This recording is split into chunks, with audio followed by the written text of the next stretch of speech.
Berikut ini beberapa poin dalam Wangsit Prabu Siliwangi yang ingin saya ungkap dalam kesempatan ini. Silakan terlebih dahulu cermati kalimat dari Wangsit Prabu Siliwangi ini.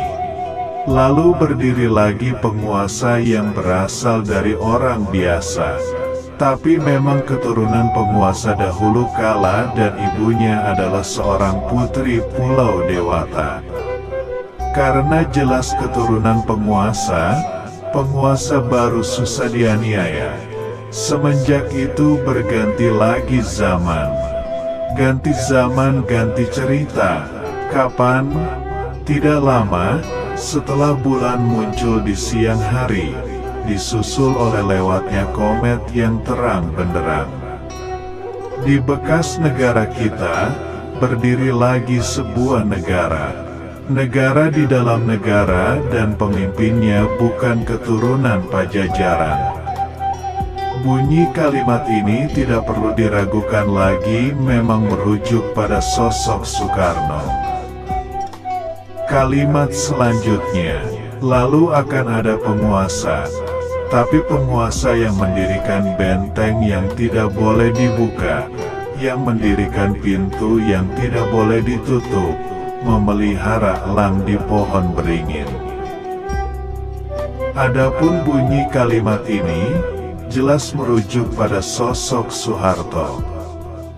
Yang menarik, dalam kalimat ini saya melihat Prabu Siliwangi berhasil mengekspresikan penglihatan spiritualnya terhadap masa pemerintahan Soeharto dalam bentuk kalimat metafora yang sungguh sangat berkelas. Berikut ini renderingnya. Mendirikan benteng yang tidak boleh dibuka.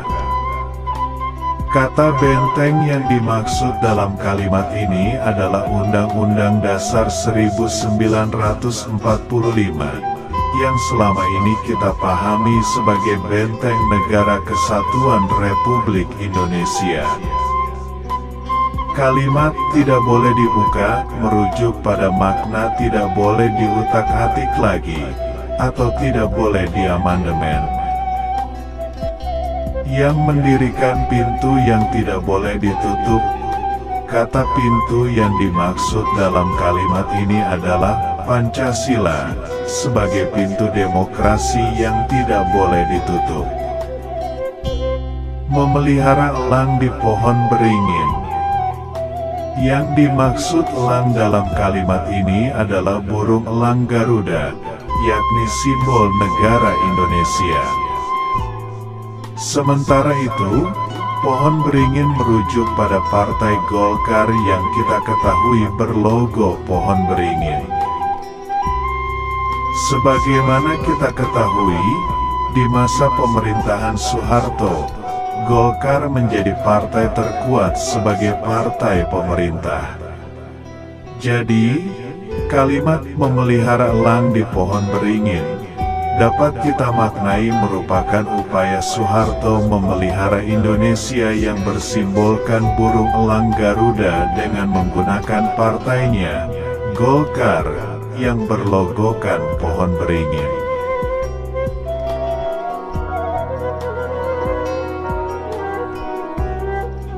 Sebelum saya melanjutkan membahas beberapa ungkapan dalam Wangsit Siliwangi yang selama ini menjadi tanda tanya besar bagi banyak kalangan, saya ingin mengatakan bahwa tampaknya plot atau alur cerita dalam Wangsit Siliwangi bukan alur progresif, yang susunan kronologisnya berurutan dari awal hingga akhir.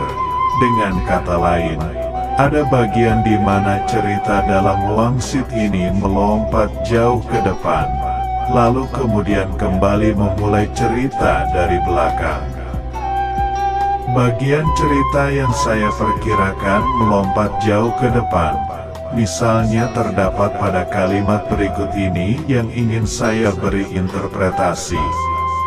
Suatu saat nanti, apabila tengah malam, dari Gunung Halimun terdengar suara minta tolong. Nah, itu adalah tandanya. Semua keturunan kalian dipanggil oleh yang mau menikah di Lebak Cawene. Jangan sampai berlebihan, sebab nanti telaga akan banjir. Silakan pergi, ingat jangan menoleh ke belakang. Saya melihat, sangat ada kemungkinan bahwa kalimat suara minta tolong di tengah malam merujuk pada suara rekaman minta tolong korban tragedi KM50 yang beberapa waktu lalu viral di media sosial.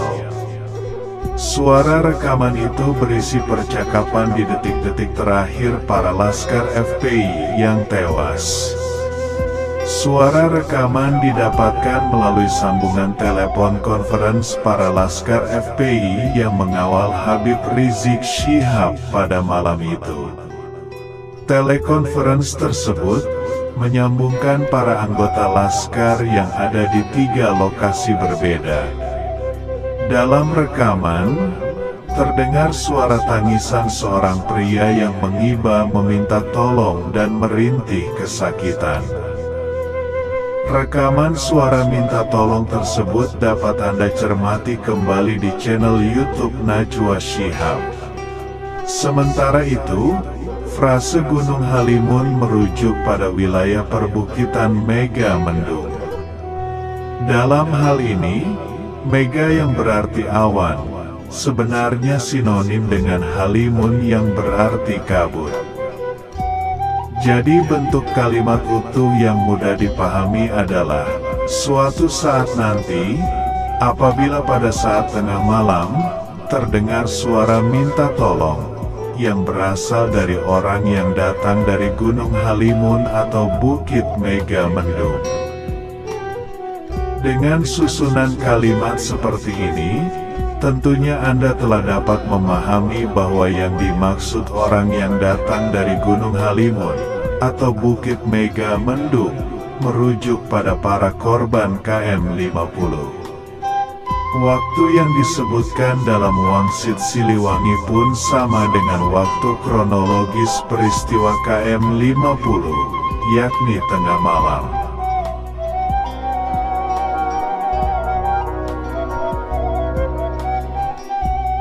Bunyi kalimat selanjutnya, semua keturunan kalian dipanggil oleh yang mau menikah di Lebak Cawene. Jangan sampai berlebihan, sebab nanti telaga akan banjir. Kalimat ini saya perkirakan membentuk alur mundur, dengan asumsi bahwa yang dimaksud orang yang mau menikah dalam kalimat tersebut merujuk pada pernikahan putri Habib Rizik Syihab. Karena acara pernikahan tersebut berlangsung beberapa hari sebelum peristiwa naas KM50 terjadi. Identifikasi ini saya pikir cukup identik, oleh karena kita ketahui, ramai di pemberitaan pada saat itu, Habib Rizik Syihab mengundang ribuan orang untuk menghadiri pernikahan putrinya. Fakta ini tentunya senada dengan kalimat semua keturunan kalian dipanggil oleh yang mau menikah. Kalimat selanjutnya, jangan sampai berlebihan, sebab nanti telaga akan banjir. Telaga akan banjir dalam kalimat ini tampaknya merupakan perumpamaan untuk makna bencana atau masalah. Ini nantinya akan merujuk pada masalah kasus kerumunan yang ditimbulkan dari banyaknya orang yang datang di acara pernikahan tersebut. Adapun mengenai ungkapan Lebak Cawene, saya perkirakan merujuk pada nama wilayah Tanah Abang. Kata lebak dapat diartikan lembah, dataran, atau tanah. Sementara kata cawene merujuk pada makna perawan atau gadis. Jadi secara harfiah Lebak Cawene artinya lembah gadis atau tanah gadis. Jika demikian arti dari Lebak Cawene, lalu mengapa saya mengidentifikasinya merujuk pada Tanah Abang? Saya melihat Prabu Siliwangi ini selain memiliki kedalaman spiritualitas yang baik, ia sesungguhnya juga adalah seorang sastrawan, seorang intelektual yang berwawasan luas di zamannya. Misteri yang terbangun pada frase Lebak Cawene dalam Wangsit Siliwangi, yang selama ini membingungkan banyak kalangan, semata-mata timbul oleh karena makna sesungguhnya dari frase tersebut berlindung di balik permainan lawan kata yang dalam ilmu bahasa kita kenal dengan sebutan antonim. Dengan mengidentifikasi Lebak Cawene sebagai suatu permainan antonim, maka dapat diduga lawan kata dari Cawene atau gadis adalah abang. Jadi, Lebak Cawene lawan katanya adalah Lebak Abang atau Tanah Abang. Sebagai catatan, permainan antonim diulang kembali oleh Prabu Siliwangi pada ungkapan memakai baju hitam. Penjelasannya nanti ada di bagian pembahasan pemuda berjenggot.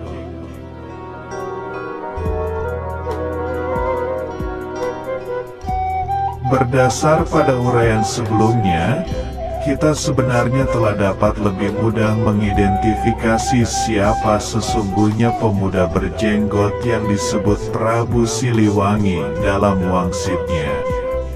Terutama karena ada bagian dalam Wangsit Siliwangi yang mengaitkan pemuda berjenggot dengan Lebak Cawene, yaitu pada kalimat yang bertengkar ketakutan kehilangan negara, lalu mereka mencari budak Angon atau anak gembala yang rumahnya di ujung sungai yang pintunya setinggi batu, yang rimbun oleh pohon handelem dan hanjuang.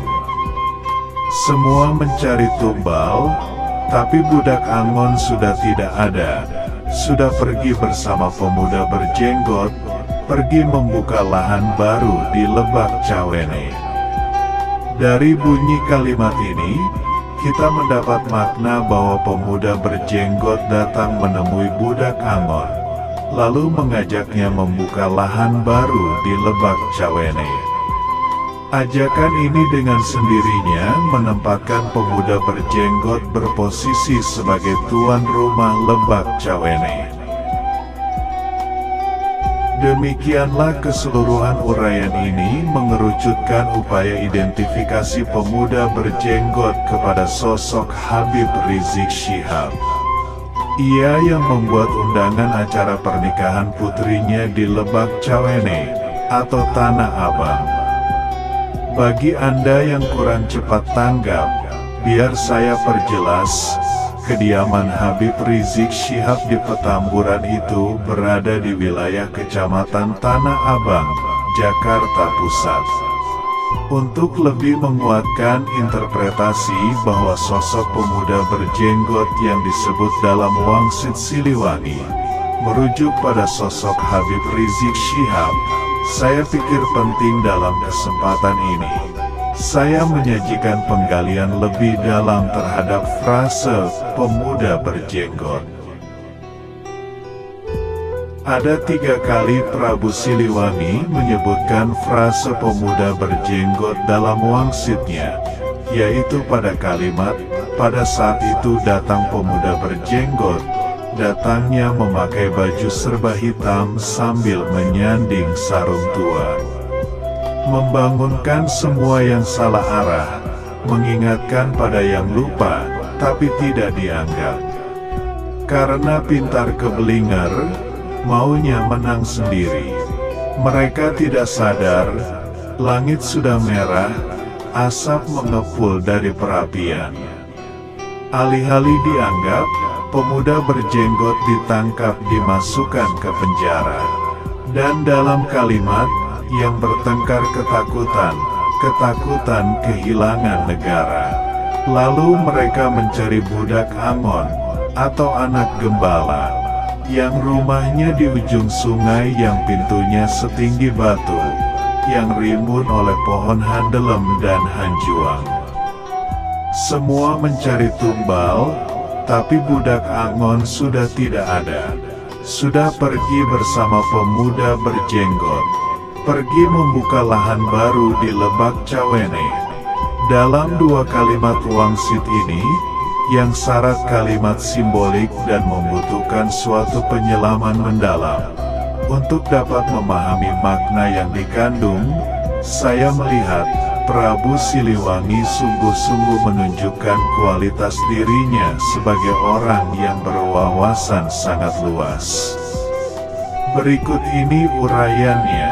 Pada frase pemuda berjenggot, bagian yang perlu mendapat telaah adalah pada kata berjenggot.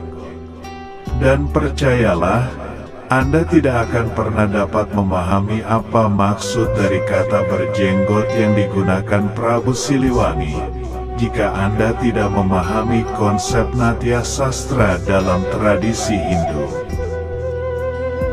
Secara literari, Natya Sastra dalam bahasa Sanskerta berarti seni pertunjukan. Jadi, Natya Sastra adalah risalah dalam tradisi Hindu yang menyajikan ensiklopedia kuno tentang seni, baik itu seni tari, seni musik, dan atau tradisi seni sastra dalam tradisi India kuno. Dalam bahasa Sanskerta, jenggot disebut semasru yang secara literari berarti rambut wajah. Kata semasru disebutkan definisinya oleh Fakbata, seorang sarjana Sanskerta yang hidup di abad ke-12 Masehi, dalam Astangardaya Samhita sebagai seseorang yang mengambil jalan tengah dalam segala masalah, baik masalah agama maupun duniawi.